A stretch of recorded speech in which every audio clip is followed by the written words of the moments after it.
अस्सलाम वालेकुम, welcome to code with Imtiaz.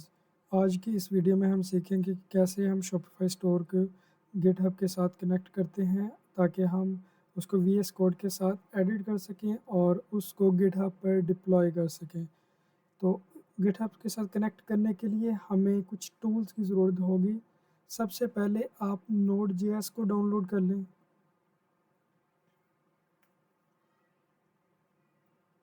Node JS की ऑफिशियल वेबसाइट पे जाके आप नोड जेएस को इंस्टॉल कर सकते हैं।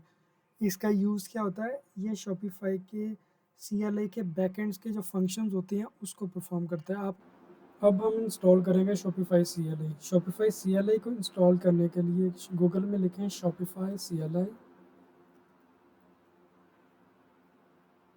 शॉपिफ़ाई सीएलआई का पहला लिंक ओपन कर लें।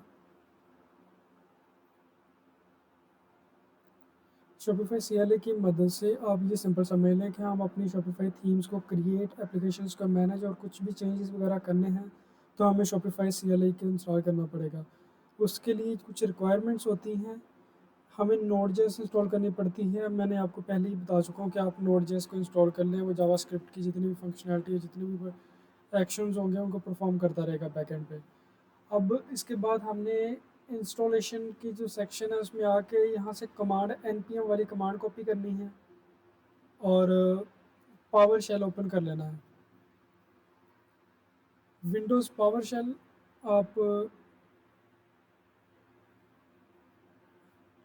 विंडोज़ पावर शेल को आपने एडमिनिस्ट्रेटर के लिए ओपन कर लेना है।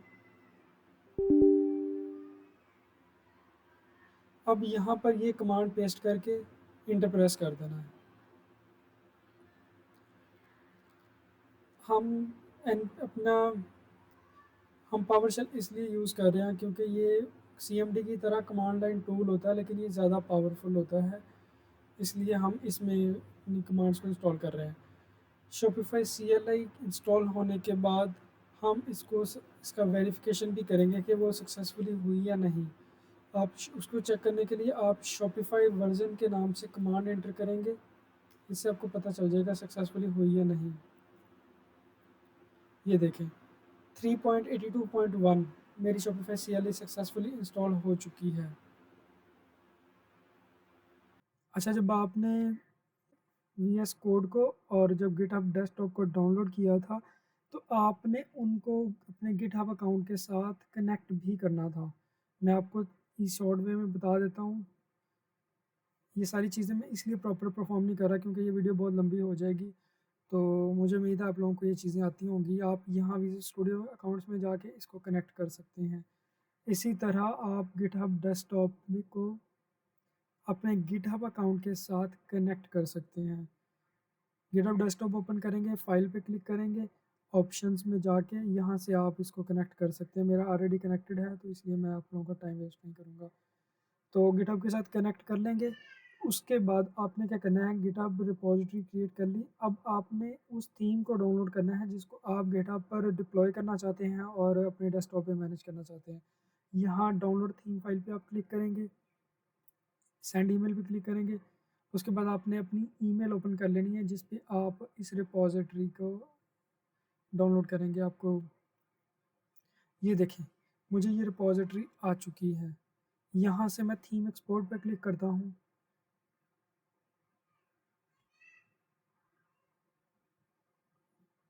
और इसको मैं डाउनलोड्स के फ़ोल्डर में डाउनलोड कर लेता हूँ। उसके बाद मैं डाउनलोड फ़ोल्डर में जाके ये एक मुझे ज़िप फाइल आएगी, तो इसको मैं एक्सट्रैक्ट कर लेता हूँ यहाँ से। Extract all.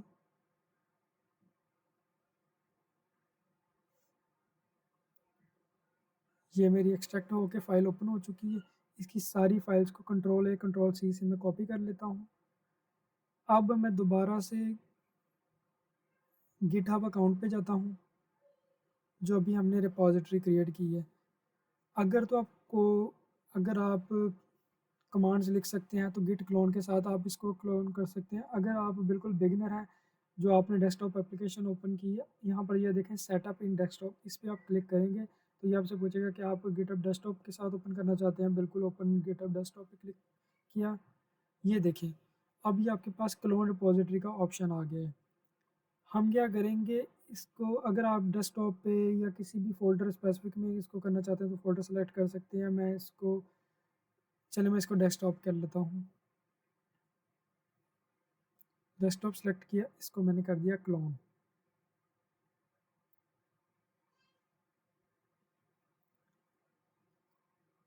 ये हम गिटहब डेस्कटॉप में भी है, ठीक है। अब ये व्यू इन एक्सप्लोरर पे आप क्लिक करेंगे तो ये आपके पास इस रिपॉजिटरी का फ़ोल्डर ओपन हो जाएगा जो बिल्कुल एम्प्टी है, क्योंकि हमने इसमें अभी कुछ भी नहीं ऐड किया। आप ये देख सकते हैं हमारी रिपॉजिटरी खाली है, इसमें कोई फाइल्स नहीं है। तो हमने जो एक्सट्रैक्टेड फाइल्स कॉपी की थी, ये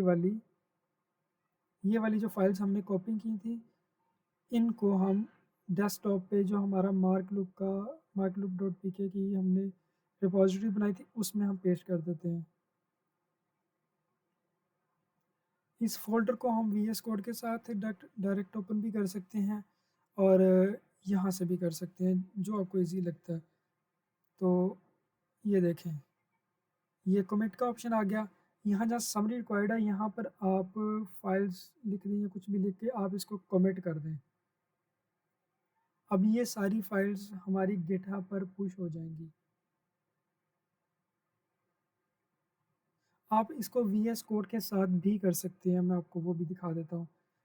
जिस फोल्डर में आपने फाइल्स पेस्ट की थी उसको आप वीएस कोड के साथ ओपन करें। यहाँ पर आप देखें सोर्स कंट्रोल का ऑप्शन होगा। आपके लिए बेस्ट ये है कि आप यहीं से इसको कर दिया करें। सोर्स कंट्रोल पे आप क्लिक करेंगे, यहाँ से आप फाइल्स लिखेंगे तो आपकी ये कमिट हो जाएगी। और उसके बाद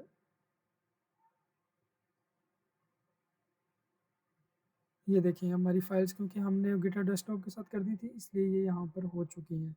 अब ये फाइल्स हमारी गिटहब पर अपलोड हो चुकी हैं। अब मैं इसको रिफ्रेश करता हूँ।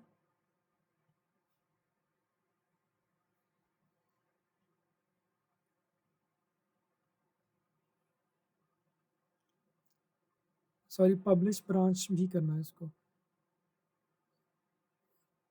आप डेस्कटॉप ओपन कर लें, गिटहब डेस्कटॉप, तो उसमें पब्लिश ब्रांच को कर लें। क्योंकि हमने पहले यहाँ से किया था तो इस वजह से हमें पब्लिश ब्रांच भी करना पड़ता है। अगर हम इसको सिर्फ विजुअल स्टूडियो कोड के साथ करते हैं तो हमें फिर गिटहब डेस्कटॉप ओपन करने की ज़रूरत नहीं पड़ती, हम यहीं से कमिट करके उसको चेंजेस कर सकते हैं इजीली। अच्छा, अब मैं इसको दोबारा से रिफ्रेश करता हूँ। यहाँ पर हमारी फाइल्स अपलोड हो जाएंगी सारी शॉपिफाई की थीम फाइल्स। ये देखें हमारी सारी शॉपिफाई फाइल्स यहाँ पर अपलोड हो चुकी हैं। अब हमने क्या किया है, गिटहब के साथ अपने सारे टूल्स को कनेक्ट किया। उसके बाद थीम फाइल्स, शॉपिफाई से थीम फाइल्स को डाउनलोड किया। यहाँ 3 डॉट्स पे जाके थीम फाइल डाउनलोड की। उसके बाद जो इसका क्लोन हमने डेस्कटॉप पे बनाया था, डेस्कटॉप पे ही फ़ोल्डर बनाया था हमने, तो उसमें हमने जाके फाइल्स को पेस्ट किया और उसको कमिट करके हमने पब्लिश चेंजेस कर दिए गिटहब पे। अब इस गिटहब अकाउंट को हम अपने शॉपिफाई के साथ थीम के साथ कनेक्ट करेंगे। यहाँ ऐड थीम पे क्लिक करेंगे, आप एडमिन पे आके ऐड थीम पे क्लिक करेंगे, कनेक्ट फ्रॉम गिटहब पे क्लिक करेंगे। यहाँ से हम रिपॉजिटरी सेलेक्ट करेंगे, मार्कलुक डॉट पी के, ये मैंने रिपॉजिटरी क्रिएट की थी। इसको मैं सेलेक्ट करता हूँ, कनेक्ट करता हूँ।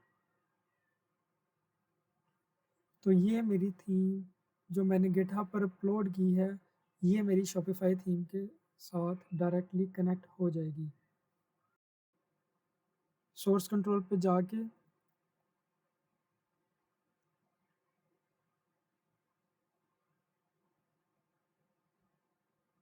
सोर्स कंट्रोल पे जाके इसको मैं चेंजेस पे जाके कमिट कर देता हूँ।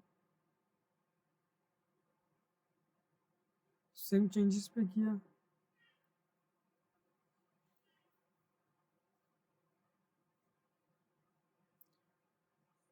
ये मैंने गिटहब अपनी जो लोकल फाइल्स थी उनको, उनमें मैंने theme custom dot C S S की फ़ाइल अपलोड की और इसमें एक just Imtiaz Hussain web developer का कमेंट ऐड कर दिया।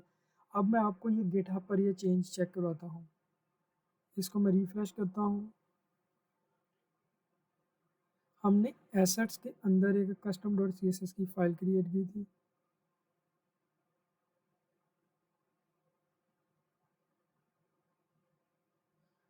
ये देखें custom dot C S S file, और चेंज में नाउ आ रहा है, मतलब अभी हमने इसको चेंज किया है। ये देखिए मेरा कमेंट आ रहा है इम्तियाज़ हुसैन वेब डेवलपर। अब यही कमेंट मैं आप लोगों को लाइव थीम में चेक करवाता हूँ।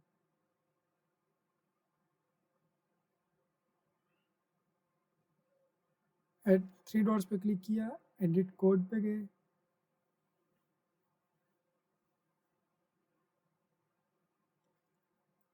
Custom dot C S S, ये मैंने custom dot C S S file search की। ये आप देख सकते हैं यही कमेंट। इसका मतलब ये है कि मेरी जो डेस्कटॉप पे मैंने अपनी फाइल्स को यहाँ पर मैनेज कर रहा हूँ, ये मेरी गिटहब के साथ भी डायरेक्टली सिंक हो रही है इस अकाउंट के साथ, और यही गिटहब अकाउंट डायरेक्टली मेरे शॉपिफाई अकाउंट के साथ कनेक्ट हो रहा है। इसका मतलब मैं जो भी चेंजेस अपने डेस्कटॉप पे लोकली करूँगा वो गिटहब पर पुश होंगे, और वही चेंजेस भी शॉपिफाई सेम सेम टाइम पे सिंक होते रहेंगे। तो मुझे उम्मीद है आप लोगों को इस वीडियो की समझ आई होगी। इसमें मैंने टूल्स वगैरह की इंस्टॉलेशन कुछ भी नहीं बताया, क्योंकि मुझे उम्मीद है आप लोग ये चीज़ें सारी इजीली कर सकते हैं। तो इसलिए मैंने आपको टू दी पॉइंट टॉपिक्स बताएं, ताकि वीडियो बहुत ज़्यादा लंबी ना हो और आप लोगों का टाइम वेस्ट ना हो। तो उम्मीद करता हूँ आप लोगों को ये वीडियो पसंद आई होगी। प्लीज़ मेरे चैनल को सब्सक्राइब करें और वीडियो को लाइक करें।